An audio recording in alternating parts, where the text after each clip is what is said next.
Morning everybody. आज हम हमारे विषय प्रिंसिपल ऑफ टीचिंग के टॉपिक मार्केटिंग पार्ट 2 के बारे में जानेंगे। हमने हमारे पिछले वीडियो मार्केटिंग पार्ट 1 में मार्केटिंग की definition, marketing factors, marketing process, marketing parts, marketing concept, marketing strategy और मार्केटिंग टूल्स के बारे में जाना। और आज के हमारे वीडियो मार्केटिंग पार्ट 2 में हम principle of marketing, marketing mix, 4 P's, 7 P's के बारे में जानेंगे। तो आइए शुरू करते हैं हमारा आज का यह वीडियो, जिसका नाम है marketing part 2। Principles of marketing, marketing के सिद्धांत। मार्केटिंग एक लगातार विकसित होने वाली प्रक्रिया है और कंपनियां खुद को कंपटीशन में बने रहने के लिए मार्केटिंग के प्रिंसिपल्स अर्थात सिद्धांतों का पालन करती हैं। मार्केटिंग सिद्धांतों को जानने से पहले हमें मार्केटिंग मिक्स या मार्केटिंग मिश्रण को समझना चाहिए। मार्केटिंग मिक्स सीधे हैं तो मार्केटिंग मिक्स एक ऐसा उपकरण है जिसका उपयोग बिजनेस और मार्केटर के द्वारा किसी प्रोडक्ट या ब्रांड को प्रस्तुत करने के लिए किया जाता है।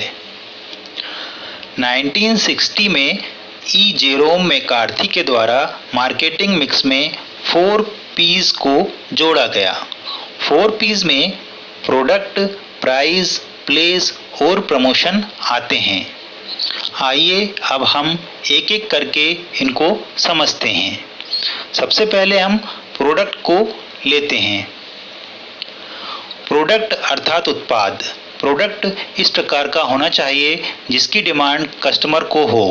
प्रोडक्ट जिस कार्य के लिए बनाया गया हो वह उस कार्य को करने में समर्थ होना चाहिए। अब हम प्लेस को लेते हैं। प्लेस अर्थात स्थान। प्रोडक्ट को उस जगह उपलब्ध होना चाहिए जहां से कस्टमर उसको आसानी से खरीद सके। यदि कोई प्रोडक्ट लॉन्च हुआ है और उसकी उपलब्धता मार्केट में नहीं है या मिलना डिफिकल्ट है तो वह सेल नहीं हो पाएगा। अतः प्रोडक्ट सेल करने का स्थान बहुत ही महत्वपूर्ण है। आइए अब हम प्राइस के बारे में चर्चा करते हैं। प्राइस अर्थात मूल्य। प्रोडक्ट को हमेशा पैसे के अच्छे मूल्य के रूप में देखा जाना चाहिए। यह जरूरी नहीं है कि प्रोडक्ट सबसे सस्ता हो। मार्केटिंग का एक मुख्य सिद्धांत यह है कि यदि मार्केट में कुछ अच्छी चीज़ उपलब्ध है और उसकी उपयोगिता ज़्यादा है तो कस्टमर उसे कुछ ज़्यादा कीमत देकर भी खरीदना पसंद करते हैं। अब हम हमारे अगले पॉइंट प्रमोशन पर आते हैं। प्रमोशन अर्थात प्रचार या विज्ञापन करना। Sales promotion, personal selling, social media जैसे साधन जिसके द्वारा सेल्स प्रमोशन टेक्निक्स को अपनाया जाता है या सेल्स प्रमोशन द्वारा कस्टमर्स को प्रोडक्ट की उपयोगिता बताई जाती है, उसे प्रमोशन कहते हैं। 1981 में बूम्स और बिटनर द्वारा मार्केटिंग के विस्तार के लिए 3 नए एलिमेंट्स 4 P's में जोड़े गए हैं। अब ये 4 P's 7 P's के रूप में परिवर्तित हो चुके हैं। आज इनको 7 P's के रूप में जाना जाता है। तो आइए अब हम आगे के 3 P's के बारे में जानेंगे। प्यूपिल।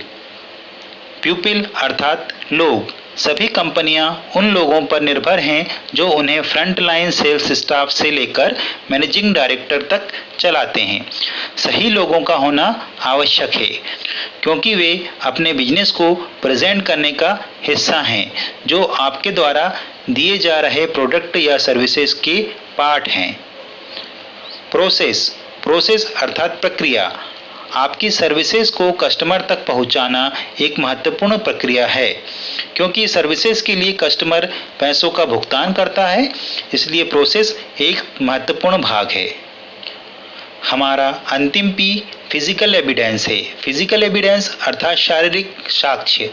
सभी प्रोडक्ट और सर्विसेज में फिजिकल एविडेंस महत्वपूर्ण भूमिका निभाता है क्योंकि कस्टमर उस प्रोडक्ट और सर्विसेज के लिए पैसों का भुगतान करता है। इसे एक साधारण हेयर सैलून और एक मॉडर्न हेयर सैलून के उदाहरण से हम आसानी से समझ सकते हैं। कस्टमर थोड़े पैसे ज़्यादा देकर मॉडर्न और ज़्यादा सुविधाजनक हेयर सैलून में जाना पसंद करते हैं क्योंकि वहाँ पे उनको फिजिकल एविडेंस बहुत अच्छा दिखाई देता है। तो आज हमने मार्केटिंग पार्ट 2 के बारे में पढ़ा, जिसमें हमने मार्केटिंग के principal, marketing mix, 4 P's 7 P's के बारे में जाना। हमारा यह टॉपिक यहीं समाप्त होता है, तो फिर मिलेंगे हमारे अगले वीडियो के साथ। Thank you.